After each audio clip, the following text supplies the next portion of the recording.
Broadcasting live. It's America's longest running talk show on computers. It's Computer America, bringing you the biggest names in technology with guest interviews, new products, and your emails. Listen live at computeramerica.com on any device around the world.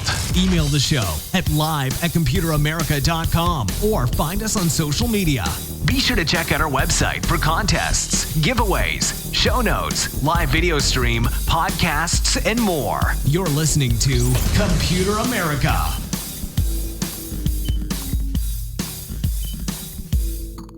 Hello and welcome everyone into the Computer America Show. We are the nation's longest running, nationally syndicated radio talk show on computers and technology turned podcast.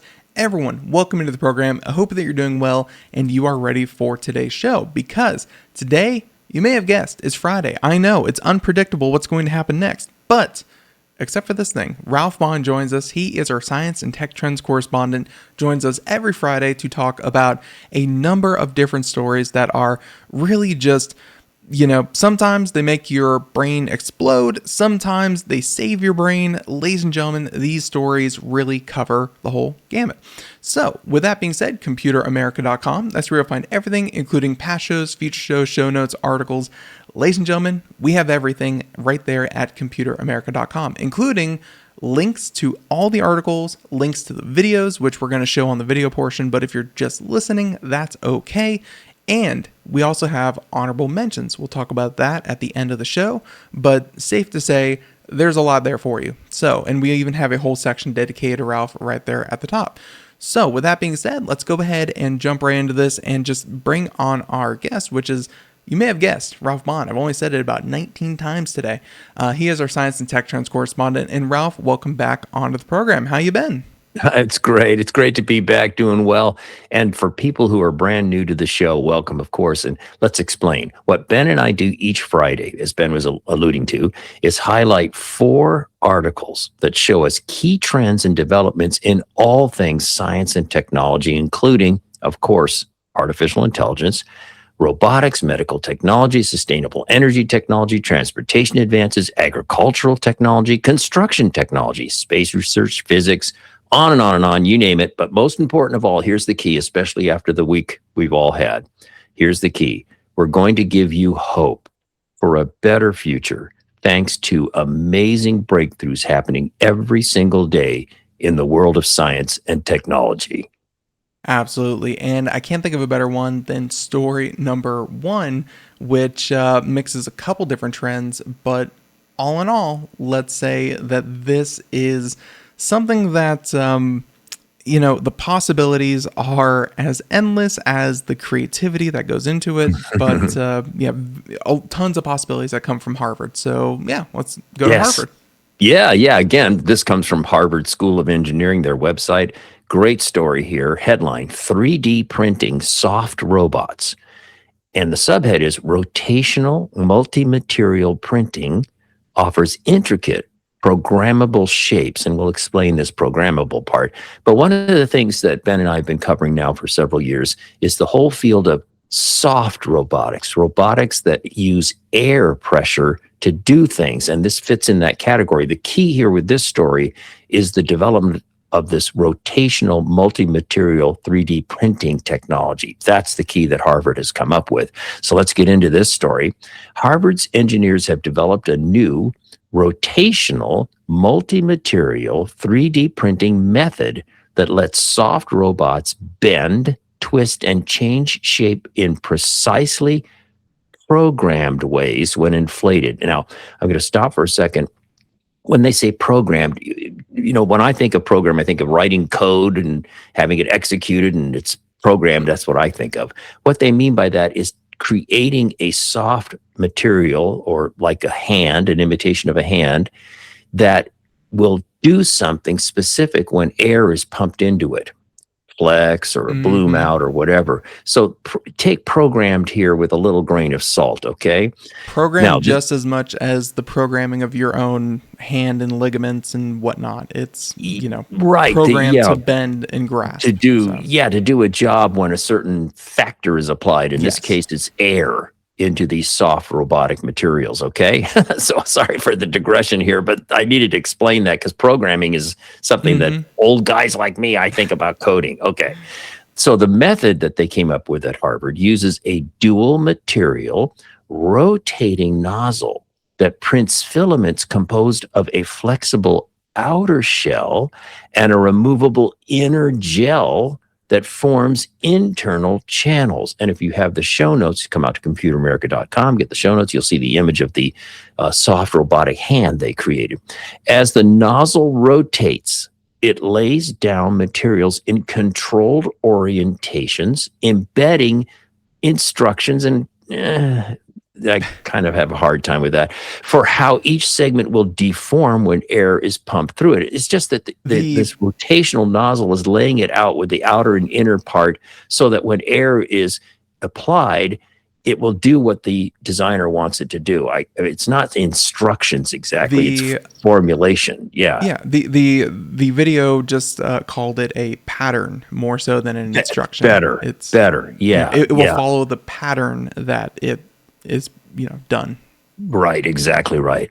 And this replaces traditional soft robotics fabrication, which relies on slow, multi-step molding and manual assembly. So this new rotational dispensation nozzle and this 3D technique they've come up with takes us to a next level over what currently had been the case in soft robotics. And here's how it enables, again, programmable motion. I'm sorry to be so bent on this, but nonetheless, the printed structures contain precisely engineered internal channels that dictate how the robot bends or twists under pressure, whether it's air or whatever.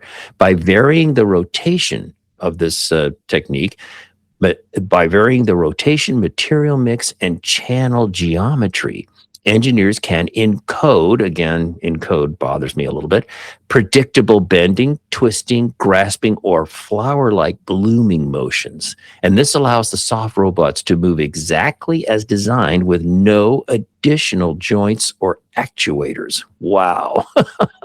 And really, the video is worth 1,000 words. There to you see go. It, see the video kind of actively printed and then show it actually flexing is very cool. Yes. Yeah, it's really quite remarkable. And this approach offers several advantages. First, predictable, repeatable motion, a major challenge in soft robotics, which is illustrated well in the video you just showed. Faster prototyping, since no molds or assembly steps are required. And greater design freedom, enabling intricate shapes and complex actuators. Actuators is better than programmed. Okay. The technique opens the door to soft robotic hands with fine control, adaptive shape changing devices, bio-inspired actuators for delicate tasks, and customizable robots printed on demand. Okay, wow. Yeah, and you can really see some of the possibilities when it comes to prototyping. I think is one of the best ones. Just having something just print it, go work, and just improving the workflow of everything. It just means everything's going to be hopefully cheaper, and not everything, but everything that needs a prototype robotic kind of thing. Ralph, at the very least, it's we've seen other soft robotics, we've seen other 3D printed stuff. This is actually very unique for how complete of a unit it is, from being 3D printed to being manipulatable, or that's not a word, being able to be manipulated completely out of the box, quote unquote, is that's new, that's different. It's really remarkable. Yeah. And the images are very cool to show. So go check out the video. Story number 1. Story number 2. Looks like we're going heavy on the robots. And yes, the last one was a robot, even though it was all plastic. Story number 2. This one's going to be a little bit different because I think if it were all plastic, it would just make the problem worse. So story number 2, firefighters. Yes. This comes from techexplore.com. And the headline here is AI, of course, AI is everywhere. AI robot vehicles learn to team up and extinguish fires in early trial. And so, Yeah. Yeah, and sorry to burst in on you, but I No. will just say that I do have one friend that is a firefighter. Very cool to see what he does and how he does it. Ralph, he said that his city got one of these robot drone essentially controlled firefighter things. They said they used it twice, and then it broke, and no one ever fixed it, and they never used it again. Geez. So I just want to throw that out there that we've seen Yep. the solution before, but the outcome leaves a lot to be desired. And, hopefully they improve this, and looks like story number 2, they are improving it. Exactly right. And what this story does, this in the field of robotics, one of the things and we've seen this before, Ben, is the idea of swarms. So you think about swarms of drones, the one where they do the great configurations in the sky at night and making really groovy things. That's coordinated swarm robotics. This fits into that category, and that's a key trend to be aware of and to watch. And this fits that very well. So let's get into this story. AI-equipped unmanned ground vehicles have successfully demonstrated that they can work together autonomously. This is a key to locate and extinguish fires, offering a potential future where human firefighters no longer need to enter dangerous environments. And let's describe this. If you have the show notes, and if you're listening to us as a podcast, please come out to computeramerica.com. Get the show notes so you can see the pictures. The little robots we're talking about look like miniature tanks. Okay, they have little treads. It just looks like a little toy tank, if you will. That's what we're talking about. So a team led by Cyborg Dynamics Engineering, which is based in Queensland, Australia, and Griffith University, based in Southeast Queensland, Australia, recently tested a mixed group of real and simulated unmanned ground vehicles in both virtual and hybrid physical environments. And the robots, and this is something I learned about, this was fun. The robots used multi-agent reinforcement learning. If you want to impress robotics friends and you want to be geeky, say, oh yes, multi-agent reinforcement learning. I know all about that, right? So I did insert into the show notes an explanation of this, because multi-agent reinforcement learning in this case was used to learn navigation, obstacle avoidance, and coordinated firefighting. So in the show notes, since the authors of these articles assume you know what they're talking about, not me, I inserted some tutorial material. So multi-agent reinforcement, here it is defined. It involves multiple decision makers. Each agent, or each robot, has its own policy and learning process. Shared environment. Agents influence the state and rewards experienced by others. Stationary. Because all agents are learning at once, the environment keeps changing from each agent's perspective. It's like a team of human beings. Collaboration and competition. Agents may need to coordinate, for example, robots moving boxes, or outsmart each other, such as in an adversarial game. And communication. Some multi-agent reinforcement systems allow agents to share information to improve joint performance. So that's what this whole multi-agent reinforcement is all about. The base of it is, if one knows, then they all know. And that's, you can see how very powerful that could be for, like you said, environments that change very quickly. Yeah, exactly right. So going back to the experiment that was done here in Australia, in the final scenario, the system, meaning the collection of these robots, achieved 99.67% success rate in navigating obstacles and extinguishing 2 fires, an unusually high reliability for early stage robotics. So this is early research in this case. Now, here's how this technology works. The robots were trained through a 3-stage curriculum, starting with simple single robot navigation, then multi-robot coordination, and finally, full firefighting missions involving multiple fires and obstacles. Wow. And so the multi-agent reinforcement learning, which we now all know what that is, right, allow the robots to self-organize, divide tasks, and respond dynamically, such as splitting into sub-teams to handle multiple fire outbreaks. Having been in the Army National Guard, I keep thinking about a platoon and a company.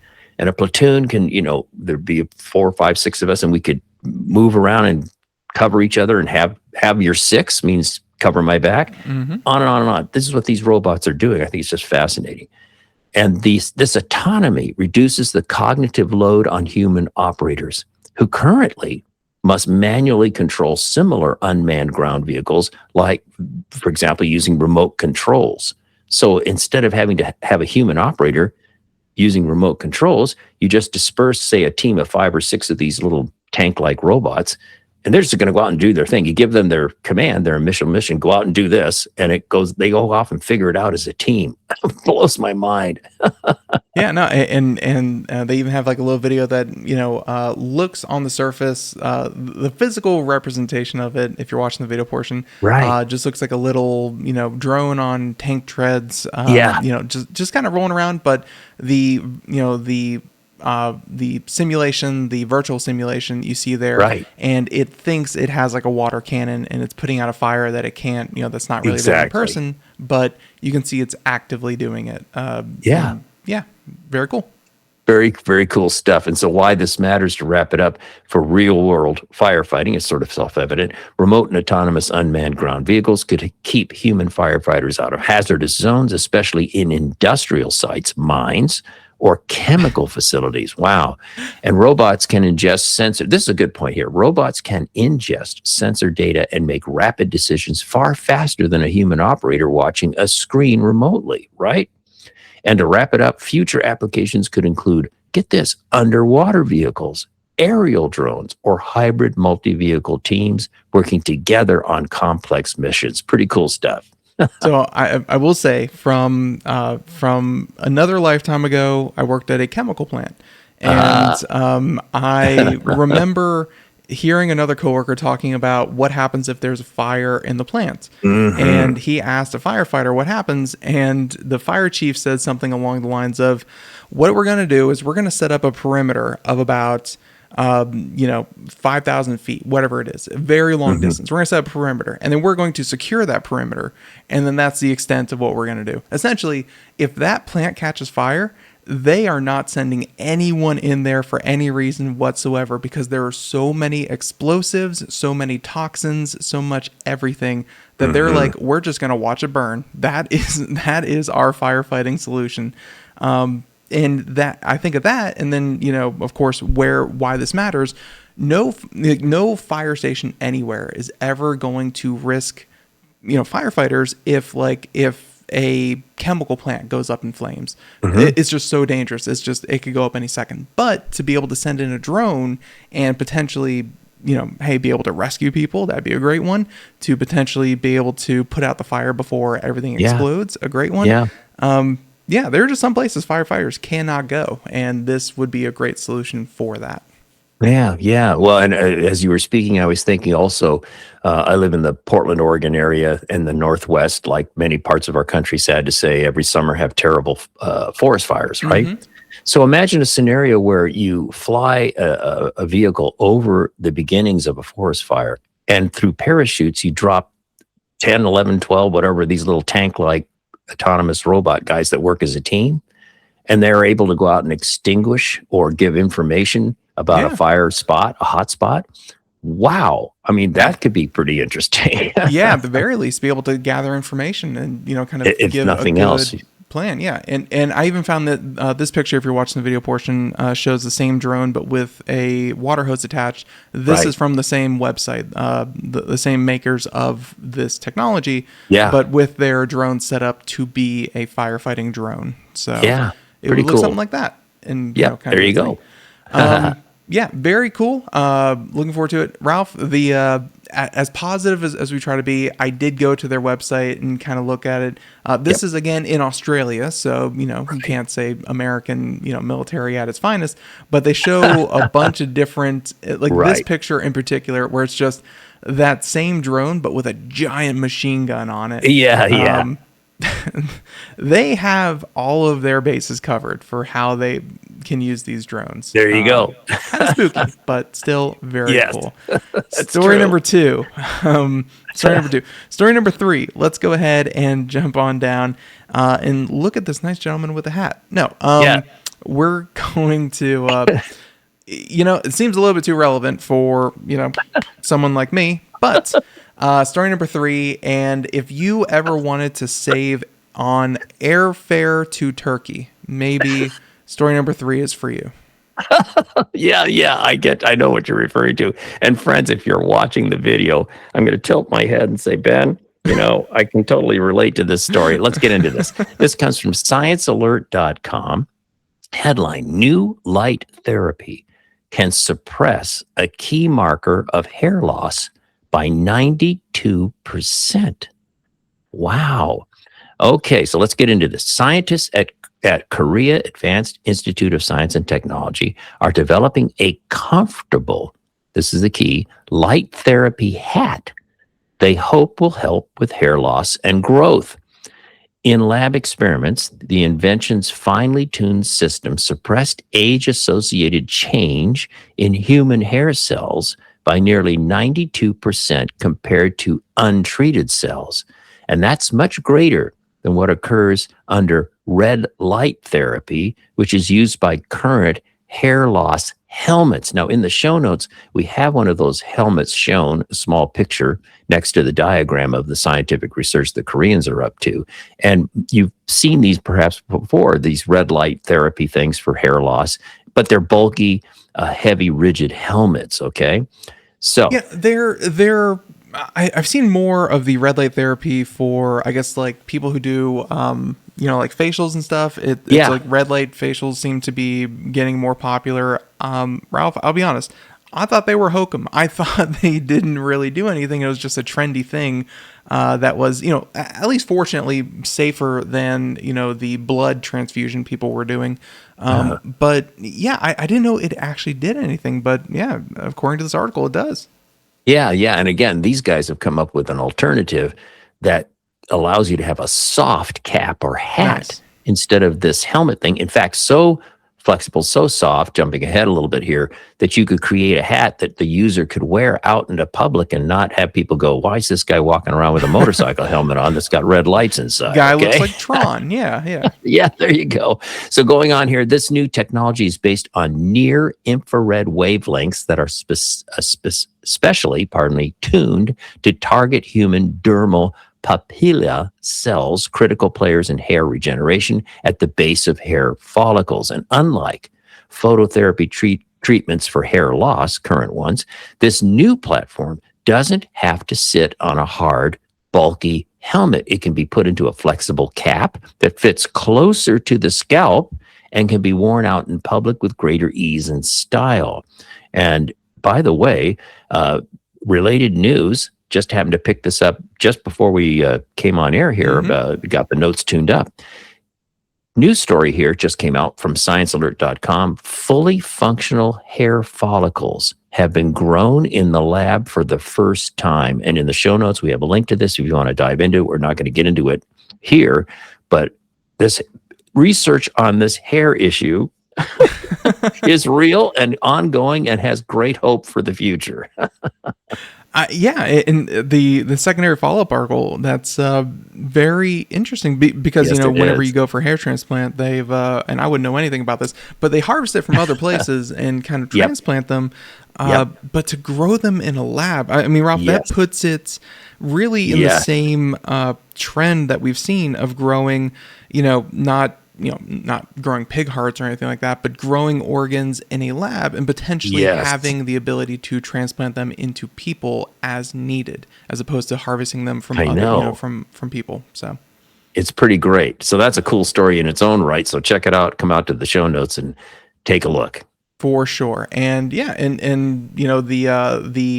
light therapy as well. I was kind of looking at it, and ladies and gentlemen, just wanted to spell it out there.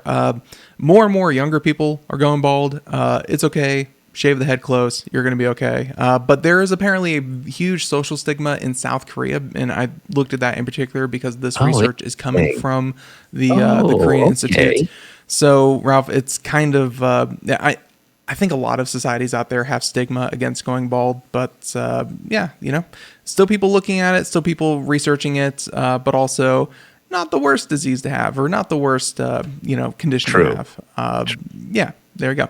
So everyone, it's going to be okay. It's uplifting, I promise. Story number 3, 3 and 3.5, story number 4. Let's go ahead and talk about this. And speaking of regrowing things, maybe we'll be able to regrow brain cells before hair, but I think we could all use a little bit of that as well. So story number 4. And in fact, I just noticed a typo. The source should be UC, University of California, San Diego, not US. And if you could make that edit for me, Ben, that'd be great. Sure. Let's get into this. The link still works, but we'll edit Yes, that. it does. Sure. The link does work, but a little typo on my part. I got you. Headline, Mapping Protein Production in Brain Cells Yields New Insights for Brain Disease. And again, folks, if you're longtime listeners and viewers of the show, you know that usually the 4th story is medical. Subhead here, UC San Diego and Scripps research scientists used a novel method to show that some memory neurons produce proteins at higher rates than others. Ben, again and again, we see all this research in brain disease, brain diagnostics, and so on. This is a great example of that. So let's get into this. Scientists from UC San Diego and Scripps Research have developed a groundbreaking new technology. Oh, this is geeky, folks. Warning, geek, called RiboStamp that allows them to map the exact proteins being produced by individual brain cells. Wow. And in the side notes here, I've inserted a little bit about what this RiboStamp is. It's a specialized version of STAMP designed to map ribosome-associated translation in single cells. Oh, sure, I get it. Yeah, of course. If you want to geek out on this, go ahead and read the side notes. It's way beyond my pay grade. But let's get back to this. Using this method, they created the first ever protein production map of nearly 20,000 individual cells in the mouse hippocampus. So again, thank you, mice, for your contribution. And the hippocampus is the brain region responsible for learning and memory. Now, why this technology breakthrough matters. Historically, scientists have measured messenger ribonucleic acid, mRNA, levels to estimate which proteins a cell is making. I warned you this is geeky. And I have a side notes here of what mRNA is. Messenger ribonucleic acid is a single-stranded molecule that carries the genetic instructions needed to make proteins. And it's actually kind of interesting. You think of this as a vital intermediary step in the central dogma of biology. So DNA to mRNA to protein. Very geeky stuff. However, in brain cells, which have long, complex structures, messenger ribonucleic acid levels often do not match actual protein production. I told you this is geeky. This technique called RiboStamp solves this by fusing an editing enzyme directly to ribosomes, the cell's protein factories, allowing researchers to directly measure active protein translations. Okay, sure. I get it. I guess it goes from, kind of feeling around in the dark for, that kind of feels like this protein, this kind of does that. And then they're able to go directly and say, this is to this, and just a much more accurate map. Yeah. And going on with the article, it talks about the implications for brain disease. This detailed map of the brain's translatome, the full set of messenger ribonucleic acids actively translated into proteins, offers a new lens for studying brain health. The researchers believe this tool will allow the medical field to investigate whether neurological disorders such as autism spectrum disorder, Fragile X syndrome, and tuberous sclerosis complex are fundamentally caused by microscopic defects in how brain cells translate proteins. So okay. The way that my simple brain has broken this down, Ralph, and this is all thanks to your explanations, is instead of being like, okay, imagine the 20,000 cells are like, 20,000 houses, and you kind of say, okay, well, this kind of comes from this house, this kind of comes from this house. You don't really know what, you kind of know where it's coming from, but not exactly where it's coming from.